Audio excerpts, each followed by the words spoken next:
As the bank run in Greece was occurring, capital controls have been introduced in order to prevent money from fleeing.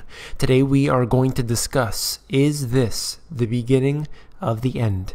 You came here for the truth, so let me unveil that for you. I have an absolutely jam-packed episode for you today, so I'm going to move through it as quick as I possibly can, get to a few details here. First, we're going to begin with this article out of the Telegraph. Greece has threatened to seek a court injunction against the EU institutions, both to block the country's expulsion from the euro and to halt the asphyxiation of the banking system. So here they're trying to fight back in every way, shape, and form, and they are saying this: the Greek government will make use of all our legal rights. That's the finance minister in Greece saying that.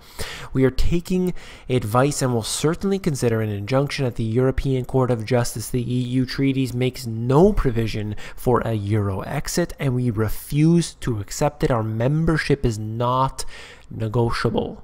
Now, of course, this could be very real and they could actually go through with this.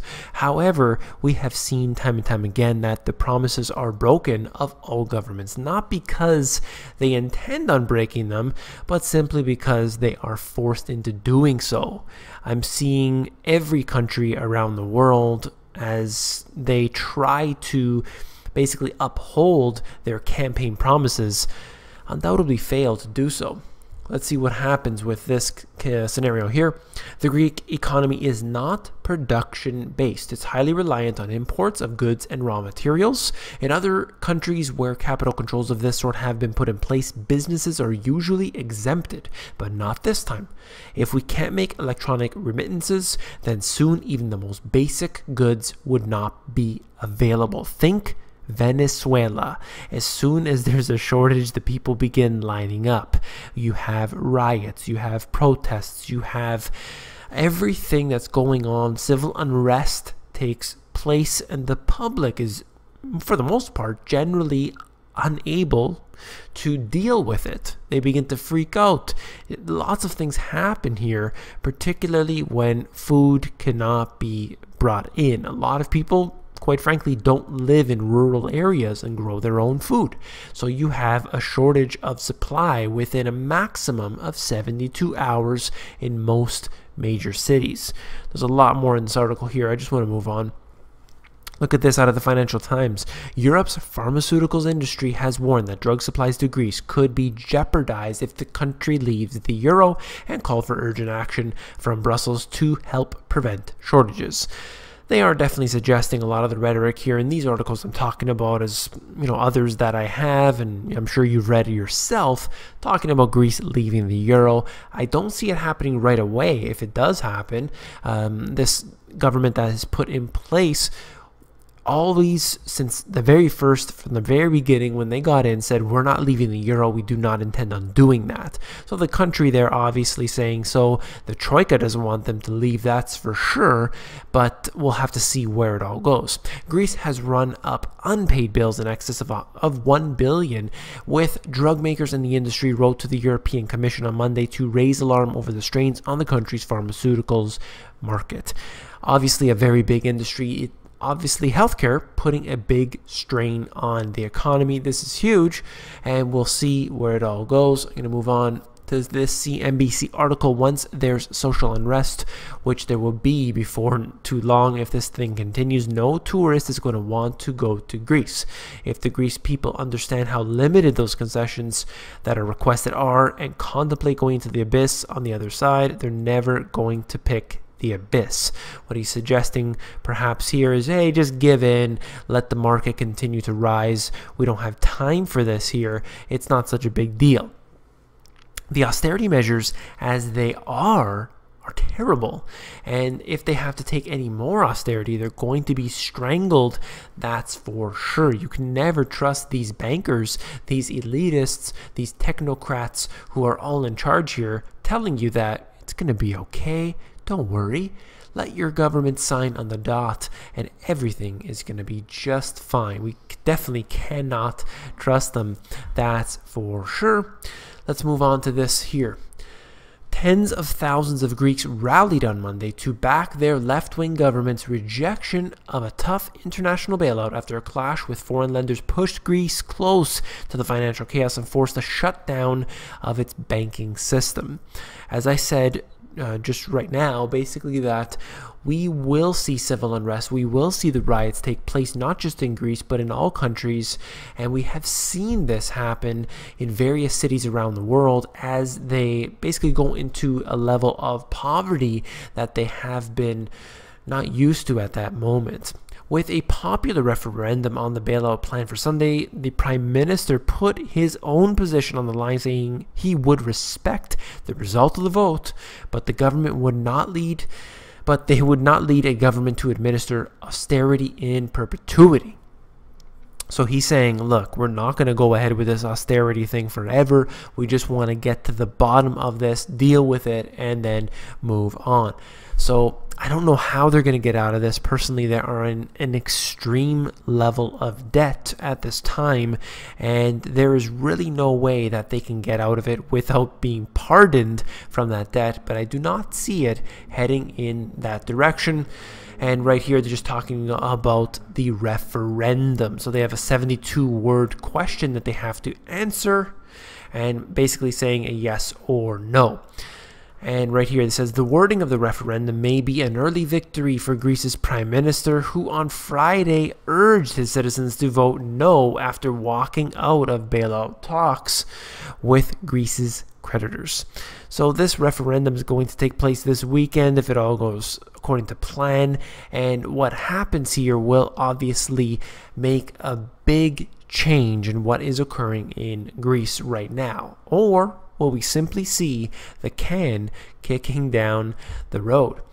I think the IMF has missed the opportunity on Greece because it has not fully leveraged the lessons it learned from the previous crisis it was involved in due to the asymmetric relationship with the Troika, and that's according to a former IMF board member. The Troika is there for a reason, not to help out that particular country, the IMF being obviously instrumental in the Troika.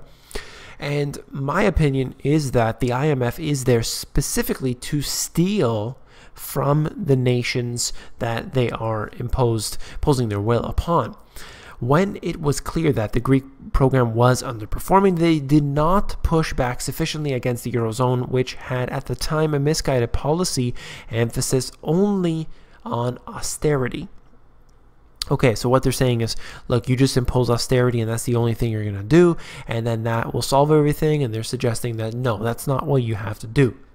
But what simply can be done to fix a problem that was created by the bankers in the first place? So yes, the government, I'm sure, has its own issues, fiscal policies that are terrible. Perhaps it's the monetary policies coming from the ECB, and this may have stretched from previous generations even. But does that really, is it able to be solved simply by austerity measures or by cutting pensions? These are all band-aid fixes to real deeper issues that are not being addressed, not by this government, not by the previous government. This government is at least having the rhetoric to say, hey, get out of our country, we don't want you here. I can definitely appreciate that, but nothing in any country that I can see right now is being done to fix any problems. Debt is adding up, and that is really happening right now more than I've ever seen in history.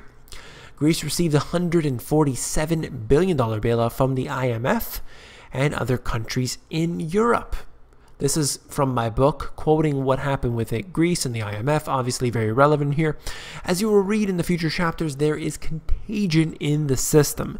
That's the topic of what I want to talk about for this right here, suggesting to you that it is not just Greece that we have to worry about. Look at Spain, look at Italy, look at the other countries that are coming next, because we will see the exact same crises evolving there. It is going on right now, but we are ignoring it simply because Greece is really at the forefront here. But as soon as Greece gets resolved and whatever happens with this, obviously we're going to be looking at Spain and Italy next. We're going to look at Portugal and all of the other nations that are in extreme levels of debt.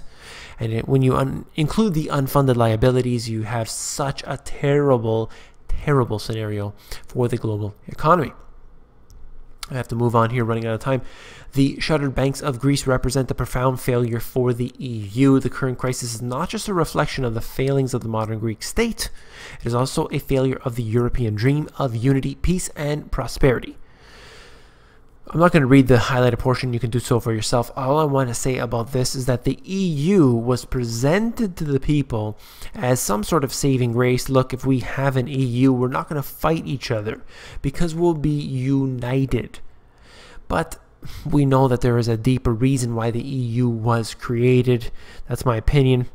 And essentially what I'm seeing here is that they want a technocratic elite to control all of the nations, not for necessarily their own good, but because there are corporations, because there are elite that are really pulling the strings over here, and the fewer and fewer hands you concentrate power, the better off it is for those individuals. Then I want to connect this in with what's happening today as a result of what's happening in Greece. Because I'm not just here to read you the news, I'm here to connect the dots. US stocks plunged nearly 2% or more on Monday, with the Dow and S&P wiping out the gains for the year on escalating tensions between Greece and its creditors.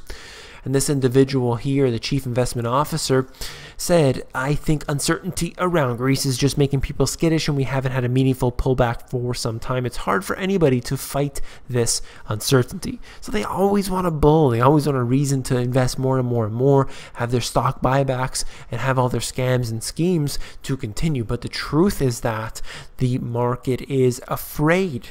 They want low interest rates, they want QE programs, and they want everything to just be kicked down the road. Not for a week, not even for a month or a year or what have you.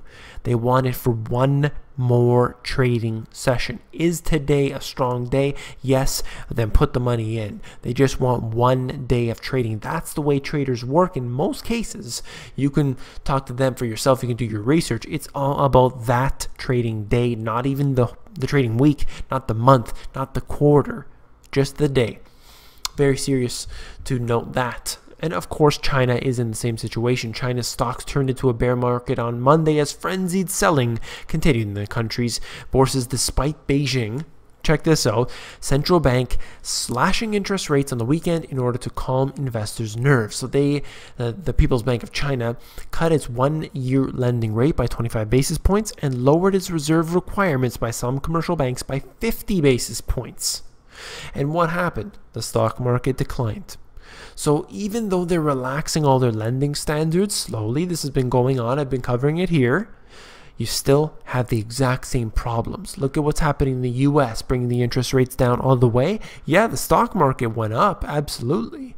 But what happened to the real economy? Well, it failed terribly, still doing so today. Look at what happened in Greece. Pouring money in, just pouring money in. What happens? The money just flows out the other door. You can't control it because the system is set up to continuously go into more debt. I've ranted on enough about that. That's enough for this video. If you found it informative, please give me a thumbs up. I also want your opinion on the Money GPS as a whole. Really interested in that. Please let me know in the comments below, or if you'd prefer, you can do so through my email at david@themoneygps.com. Just interested to hear what you have to say about this video or any video that I do, or the e-course that I'm doing, or things that you want to see, anything. I'm looking for your comments, looking for your criticisms on here as well.